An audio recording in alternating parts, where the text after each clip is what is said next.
दोस्तों हाल ही में आपने एक न्यूज सुनी होगी कि पृथ्वी से एक एस्टेरॉयड टकराने वाला था जिससे पृथ्वी को बहुत बड़ा नुकसान हो सकता था। आइए जानते हैं कि एस्टेरॉयड्स क्या होते हैं और पिछले 2 दिन में क्या न्यूज बनी है और किस वजह से बनी है। आप मेरे पीछे एक छोटा सा वीडियो देख रहे हैं, जैसे यहाँ पे एक पत्थर सा घूमता हुआ नजर आ रहा होगा, यहाँ एक आग का पत्थर उड़ता हुआ नजर आ रहा होगा, ये पृथ्वी के पास जाता हुआ नजर आ रहा होगा। इन्हीं को हम एस्टेरॉयड्स कहते हैं। हालांकि एस्टेरॉयड क्या है, एक पत्थर है और पृथ्वी भी एक पत्थर जैसा ही है। आप ये कह सकते हैं, बस पृथ्वी एक बहुत बड़ा पत्थर है इनके कंपैरिजन में। तो क्या होते हैं एस्टेरॉयड, समझ लेते हैं। देखो, इस संसार में, इस पूरे अंतरिक्ष में ऐसे हजारों लाखों करोड़ों अरबों एस्टेरॉयड्स घूम रहे हैं।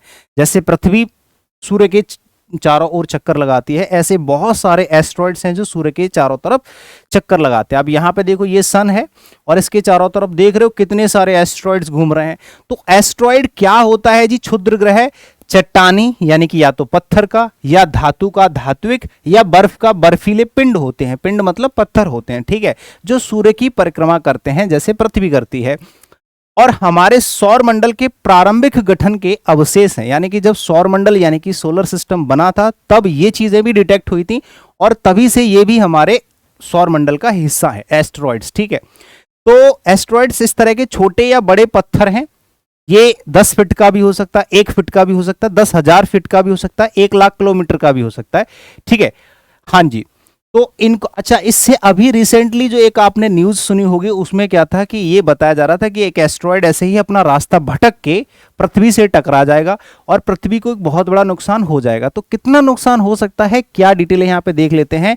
देखो, 2024 में एक एस्टेरॉयड यानी कि क्षुद्र ग्रह जिसका नाम है RN16, ये एक साइंटिफिक नाम होता है जो साइंस किसी एस्टेरॉयड को नाम दे देती है, ठीक है। तो RN16 नाम का एक क्षुद्र ग्रह 14 सितंबर 2024 को 8:46 पे टकराएगा। किससे? पृथ्वी से। अब 8:46 जो है ये एक यूनिवर्सल टाइम होता है जो पूरे संसार में एक जैसा होता है। इसको यूटीसी कहते हैं। इसकी 2 फुल फॉर्म कह सकते हो, या तो कोऑर्डिनेटेड यूनिवर्सल टाइम कह सकते हो या यूनिवर्सल टाइम ऑफ कोऑर्डिनेशन ऐसे कह सकते हो, कुछ भी कह सकते हो, ठीक है। 2 तरह से आप बोलते हैं। और अगर भारत के टाइम की बात करें तो 2:16 यानी कि 2:16 पर ये टकराएगा। ये इंडियन स्टैंडर्ड टाइम की बात हो रही है, पर पृथ्वी के करीब से आएगा, करीब से गुजरेगा, ठीक है। टकराने की बात नहीं हो रही है, करीब से गुजरने की बात हो रही है। टकराएगा नहीं, सिर्फ गुजरेगा। और गुजरने से कितना लॉस हो सकता था समझ लेते हैं। 110 फीट चौड़ा, मात्र 110 फीट चौड़ा।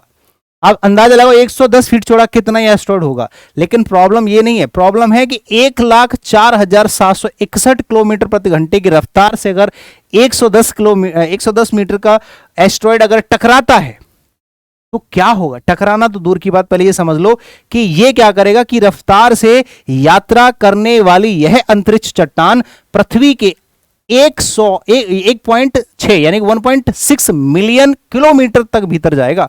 अगर ये टकरा गया तो भाई साहब पृथ्वी के अंदर कितना 1.6 मिलियन किलोमीटर अंदर जाएगा। क्योंकि स्पीड देख रहे हो कितनी खतरनाक स्पीड है। और चट्टान है, ये पत्थर है, और पृथ्वी क्या है, मिट्टी है। तो मिट्टी और चट्टान और किलोमीटर कितना है देख लो, स्पीड कितनी है। तो कितनी अंदर तक जाएगा समझ रहे हो, पृथ्वी के, मतलब खत्म कर देगा आधे से ज्यादा, ठीक है। छोटा सा ही एस्टेरॉयड। तो समझते, ये तो टकराने की बात है, लेकिन असल में हुआ क्या है वो समझ लेते हैं। खली खड़े थे ऊपर, हमने ये लगा रखा है यूनिवर्सल जो सिक्योरिटी फोर्स में है ये, तो इन्होंने ऐसे करके भगा दिया। असल में ये मेम है, लेकिन मेम जैसी कोई बात है नहीं। अभी हम सुरक्षित हैं तो हमें ये सब चीजें शेयर करने का मौका मिल रहा है।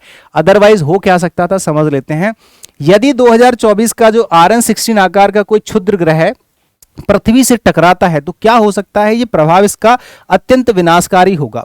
अनुमान है कि यदि क्षुद्र ग्रह पृथ्वी के वायुमंडल में प्रवेश करता है, जैसे ही पृथ्वी के वायुमंडल में प्रवेश करता है अगर ये RN16, तो यह जमीन से 29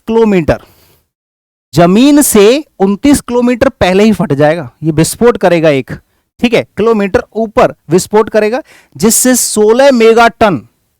16 मेगाटन TNT के बराबर ऊर्जा निकलेगी। अब ये मुझे बहुत ज्यादा आइडिया नहीं है कि 16 मेगाटन की कितनी पावर होती है, आप अंदाजा लगा लेना।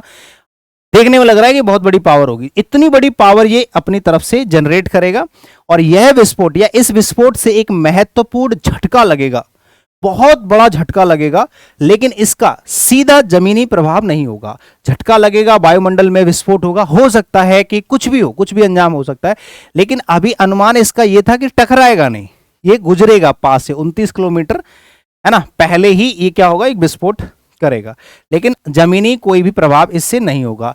ऐसी घटना हर 990 साल में एक बार होने की उम्मीद की जाती है। सौभाग्य से फॉर्चुनेटली 2024 का RN-60 बिना कोई नुकसान पहुंचाए सुरक्षित रूप से भारत के पास से नहीं, पृथ्वी के पास से गुजर गया है।